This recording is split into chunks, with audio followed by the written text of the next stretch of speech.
It's almost time for me to get out of here. So before that, we got to do comments. So let's get right into it. This tea starting to taste like warm piss. Okay, so Oshiri222 says on the Tricks Are Us episode of the Botcast. Tricks Are Us. Hold up. Oh, I see. Okay. I just want to say before I start the video, all men pay for sex in one way or another. Think of sex as a good. Some men pay for sex with their genetics, aka looks and height. Some men pay for sex by buying a girl food, beta bucks, and other men pay for sex using money for hookers. The problem with trying to use your genetics is that if you aren't very good looking, you have to put in considerable time and effort into talking to women, working out, grooming, being neurotypical, etc. It's why I don't mind paying for sex, but I'm broke at the minute.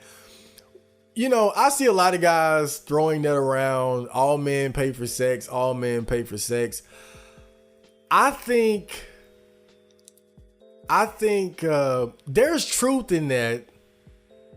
But at the same time, I think that it's it's not wise and it's silly to try to oversimplify it like that, because it's really not that simple. And let me just put it to you like this.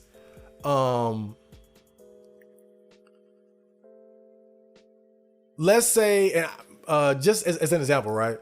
Let's say, you know, the PS5 came out and they can be kind of difficult to get, you know, the different price ranges from 500 to 1,000. I see all kind of shit. But let's say, again, just using the PlayStation 5 as an example, right? Now, let's say all men pay for PlayStation 5, right? All men pay for PlayStation 5. But let's say John, he was able to get his for $250. Right? He got his for $250. Billy got his for $500.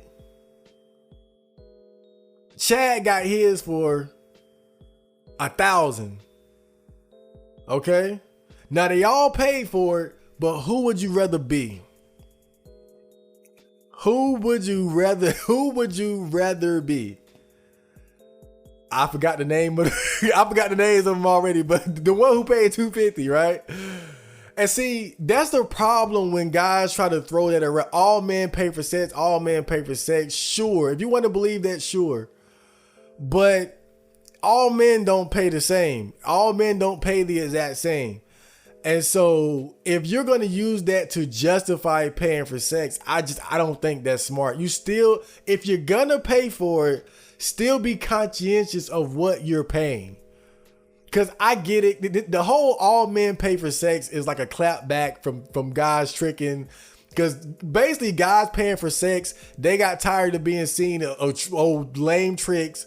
And so they clap back by saying, look, I pay, so everybody pay. Like, it's that kind of thing. We're all paying, so you can't pick on me. That's what it is. I mean, let's be real. Now there's some truth in it. Don't get me wrong, right? Because in a lot of ways, you could be better off paying for sex up front than a guy who's in a relationship slaving for the pussy. So I'm not one to down tricking. I don't do it. I don't fuck with that shit. But for me, it's more of a principle thing. But more specific, just the whole all men pay for sex. Again, I get it. But what I'm saying is it's a oversimplification of a complex situation, you know, because even if all men pay, all men ain't paying the same, right? And let's be real about the game. The game is guys trying to get the sex for the least amount of cost. You might not pay absolutely nothing, but you want to still pay the least that you can get. If you can get a PS5 for $250, then you're not gonna brag about paying $1,200. You want to be the nigga that got it for $250. And so if all men pay for sex is the conversation, then fuck it, let's lay that out and then start talking about how much you paying for it, and then go from there. So this is old. He said when I posted which game I should do for the streaming, Bloodborne or World War 3. Wait. Oh yeah, which game? Yeah. What the fuck? What? Bloodborne, you got to do the DLC. It's an obligation. Okay, but basically, yeah. I've been playing Bloodborne for the past it's been like a month plus, a month and some change. I kind of took a break because Evil Dead came out and I've been playing the fuck out of that, but I just started playing Bloodborne again. But after I finish Bloodborne, I'm gonna do another post like that, and it's gonna be Persona versus, I don't know, might be Cyberpunk, or I don't know. I'll keep it a secret. But yeah, Bloodborne Adventures continues. So C-Flim says, appreciate the feedback. This on the Tricks or Us podcast. Last month, I started to remake Skylight and found my voice while recording the bridge. I'll hopefully finish it and drop it by the end of the week. Flim, you went in, bro. I'm glad you felt that way, Rap Shout, because I've been giving Flim some harsh criticism. But that's just because I'm like the sensei, so I'm never gonna be satisfied. I'm gonna always, it's my job to be harsh, because I want you guys to be the best you can possibly be. So, what a story mark says on Joe Rogan bends the knee from the OCMBC episode 27. It's crazy how people give words so much power. Think about if Trump said nigger, there would have been a civil war with thousands of casualties over a word. Yeah. And it's just like what Patrice O'Neal said on the Opie and Anthony show years like before he died, man. Rest in peace. What the fuck happened to context? Context. Like, God, Joe Rogan is obviously not a racist. But people don't care about the context of what he said and why he was saying it. It's just that he said it, and then they run with it. So Humongous says on the Starvana beat, this dimensional plane we currently reside in was a test that failed miserably due to immense degenerate acts and crimes against humanity, and it will soon come to an end. All wicked souls erased or purged, and the purest souls get to live on and try again in the higher dimensional. Dude, what the hell? That's random as hell. But I appreciate that post, Humongous. I can't even go that deep right now. So A says on the pros and cons of tricking, bro, K-On getting bitches? What does tricking mean? Why are you talking about this? K-On, is this a popular topic? What? Lurk more. Yeah, he obviously just didn't know what the hell I was doing there. So Humongous says on the Chiron 2 beat, going to single-handedly boost view counts for this and Starvana beat. Don't mind me, Chad. Without weed, I'm an insomniac and I need music to keep my frequency high so I don't dopamine crash. Oh, I appreciate this so much. I need that AdSense money. We broke out here. So Rap Shout said on the Nightwalk vlog, episode 18, the most important thing, thoughts about self-mastery. In my life, it makes me think about how I learned to drive when I was 17 and never got a car. 20 now, I am thinking of getting a car and practicing how to drive the same way that you did, driving around the block a couple times. Yeah, I've been driving for like 6 months now. And you know what's funny? Every accident that I had was in the yard. Like trying to park. Like one time, I backed into like the posts. One of the posts.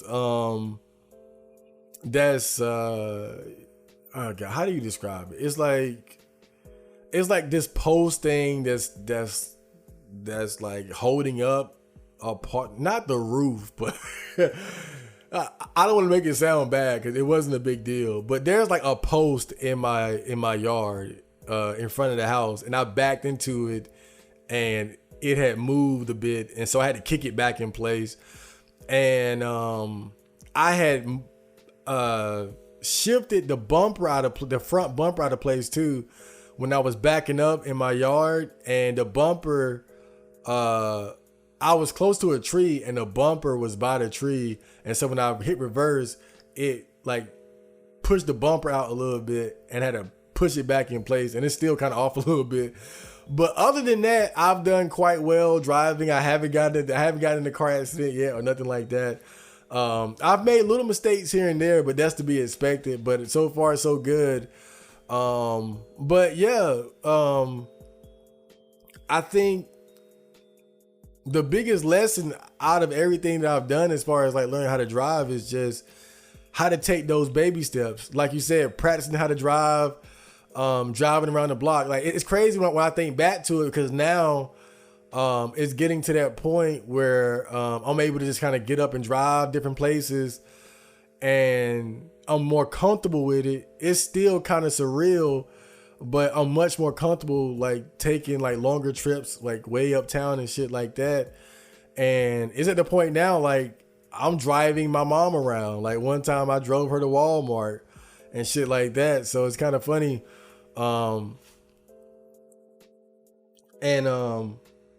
Yeah, just thinking about how I start, but really baby steps. It was baby steps. Like just, God,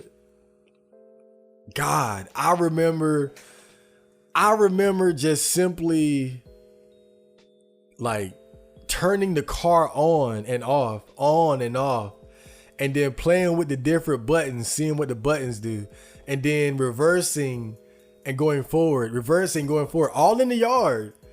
And then finally one night I backed out of the yard and then drove around the block and then did it. And that's how I started. And then it started with just driving around the block like 4 or 5 in the morning. And then I would go out further, 4 or 5 in the morning, driving around the neighborhood, and then started driving to the store, then started driving to work. And that's kind of how I worked myself up to it. But it's really about just baby steps, man. And even before all that, watching videos on YouTube of like, you know, different do's and don'ts of driving, the rules of the road, the unwritten rules and shit like that. Like I took it like so seriously.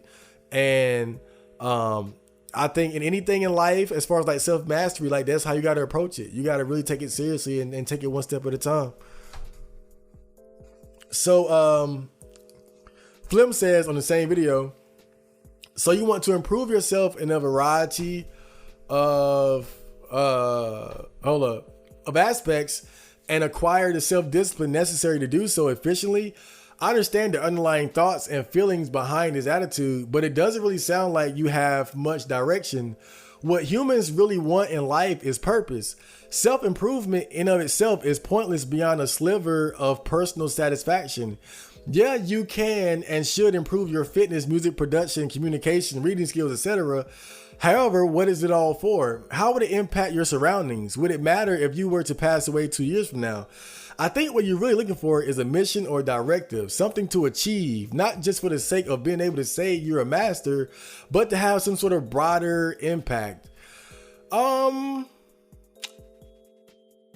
think those two things are connected, but my point is this: my direction doesn't matter if I don't have self-mastery. That's the point. Self-mastery is the core of it all. You can't impact your surroundings if you're not efficient at what you do. Everything begins with self-mastery. If I am to make an impact, if I am to have a direction, if I am to have a purpose, I need self-mastery to see it through. That's why self-mastery is most important. Purpose without self-mastery is a failed purpose. You will simply fail. Everything starts with self-mastery. If you don't have it, you will fail. If Goku doesn't train day in and day out, he doesn't defeat Frieza. He doesn't defeat Vegeta. He doesn't defeat Cell. Self-mastery is where everything begins. Of course, it's connected to, obviously it's connected to purpose. Like you master things for the sake of an end, right? You master training to fight, to fight somebody. If you're a boxer or whatever, you're training to fight Canelo or Charlo or Tyson, whatever the fuck. But you lose that fight if you don't have self-mastery. It all starts with self-mastery. Think like this. A soldier doesn't improve his fighting capability for the sake of becoming a better combatant in and of itself.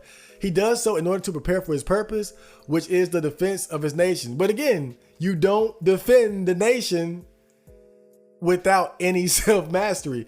And then on top of that, there's also this. Sometimes your purpose doesn't always reveal itself like you're in some type of movie. It's not like, oh man, right now I know my grand supreme purpose in life. You got to get moving. You got to go through some things. And one thing about self-mastery is that it forces you to live. It forces you to get outside of your comfort zone. So you experience things, you see things. And then from there, maybe you'll have a greater sense of what your purpose is. But like I said, everything starts with self-mastery. And Shut Up Act replies and says, I understand where you're coming from, but I don't think the act of refining your skills necessarily needs to culminate in accomplishing some higher act. If that were true, why are hobbies and self-professed lifelong learners a thing?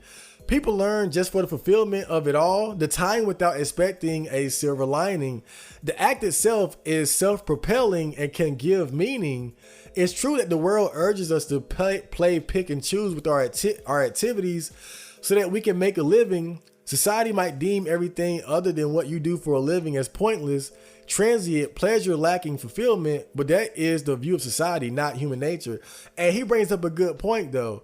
I don't think the act of refining your skills necessarily needs to culminate in accomplishing some higher act. And I agree. You know, all the time that I've put into working out, for example, look, it ain't like I haven't knocked somebody out, but all these push-ups, I ain't knocked somebody out. I haven't gotten some big duel with somebody, or like I haven't been in a situation where I really needed all these muscles, right? But training my body, the simple act of consistently training my body has increased my enjoyment of my life. It's made me healthier. It's made me happier. I feel better. And I'm able to interact with the world and people around me more efficiently. So I've benefited from focusing on this particular area, trying to master self-fitness, right? I benefited, and I didn't need some grand goal. I didn't need to fight for the championship belt to work out and shit and do push-ups and shadow box and all that, right? It was fun in of itself, and I've reaped rewards without some grand purpose behind it, you know? But, yeah, thanks for those comments, guys. Tactical Apathy says on the same video, this makes 10 rules for life look like a pile of shit, and it only took 20 minutes. I'm not going to shit on Jordan Peterson. He's an OG, a very wise, older man. I think Jordan Peterson has done a hell of a lot more for young men than I have, but hopefully I can extend my reach to do great things in as far as like helping other people, just like Jordan Peterson has. You know, one thing I want to say about Jordan Peterson though, I don't like when people try to put him down because of his drug addiction and shit like that. I mean, give the man a break. I think people, because look, I'm gonna be honest. Jordan Peterson kind of has like this underlying arrogance about him, and I think when you have that, people kind of want to see you fail.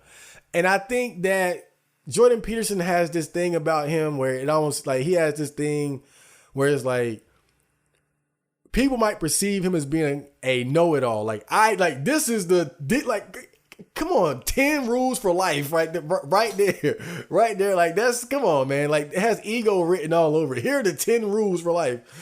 And so when you see a guy like that stumble, you know, it's tempting to point and laugh. And I don't agree with everything Jordan Peterson talks about or says or believes, you know, but overall, I think Jordan Peterson is a very awesome man. And I think that he's one of the true solid pillars of manhood and masculinity in our society, in our culture right now. You know, so show him some goddamn respect.